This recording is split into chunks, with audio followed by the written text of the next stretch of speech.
ஜம்மு காஷ்மீரில் சுற்றுலா பயணிகள் மீது தாக்குதல் நடந்திருக்கிறது. இந்த தாக்குதலில் ஒருவர் உயிரிழந்திருக்கிறார்.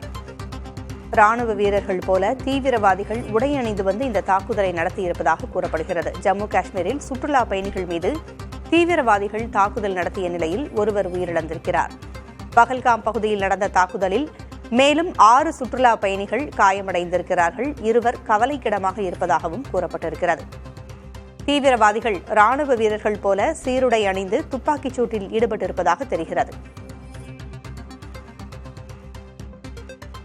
கூடுதல் விவரங்களை வழங்க டெல்லியின் தலைமைச் செய்தியாளர் கணபதி இணைந்திருக்கிறார்.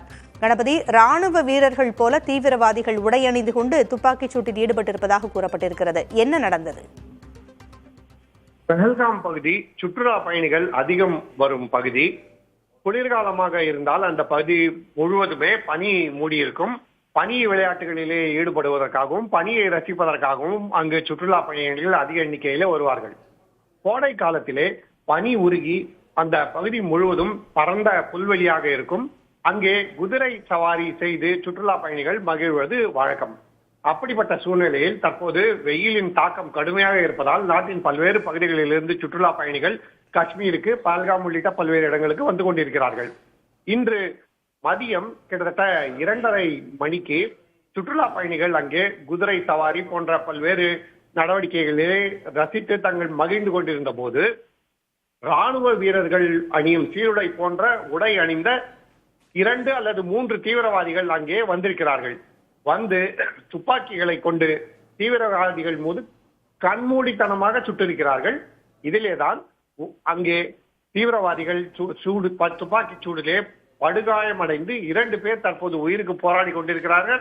ஒருவர் ஏற்கனவே தனது உயிரை இழந்து விட்டார்.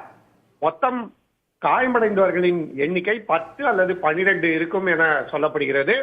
தகவல்கள் கொஞ்சம் கொஞ்சமாக வந்து கொண்டிருப்பதன் காரணமாக முழு விவரம் இன்னும் தெரிய வரவில்லை. ஆனால் ஒரு சுற்றுலா பயணி உயிரிழந்திருக்கிறார். அவர் குஜராத் மாநிலத்தைச் சேர்ந்தவர் என தெரிவிக்கப்பட்டிருக்கிறது. அப்போது சுற்றுலா பயணிகளிலே ஒருவர் காவல்துறைக்கு போன் செய்து தீவிரவாத தாக்குதல் நடந்திருக்கிறது என்பதை தெரிவித்திருக்கிறார். அதன் பிறகுதான் காவல்துறையினர் மற்றும் சிஆர்பிஎஃப் உள்ளிட்ட துணை ராணுவ படைகளைச் சேர்ந்தவர்கள் அந்த பகுதிக்கு சென்று காயமடைந்த சுற்றுலா பயணிகளை மீட்டு மருத்துவமனைக்கு அனுப்பியிருக்கிறார்கள். அருகில் உள்ள மருத்துவமனைகளிலே சிகிச்சை அளிக்கப்பட்ட நிலையில் 2 பேர் மிகவும் கவலைக்கிடமாக இருப்பதால் அவர்கள் ஸ்ரீநகருக்கு அனுப்பப்பட்டிருக்கிறார்கள். மேற்கொண்டு தீவிரவாதிகள் அந்த பகுதியிலே எங்கே பதுங்கி இருக்கிறார்கள் என அவர்களை தேடும் வேட்டை தற்போது தொடர்ந்து கொண்டிருக்கிறது. பூங்கோழி, தகவல்களை வழங்கியமைக்கு நன்றி கணபதி.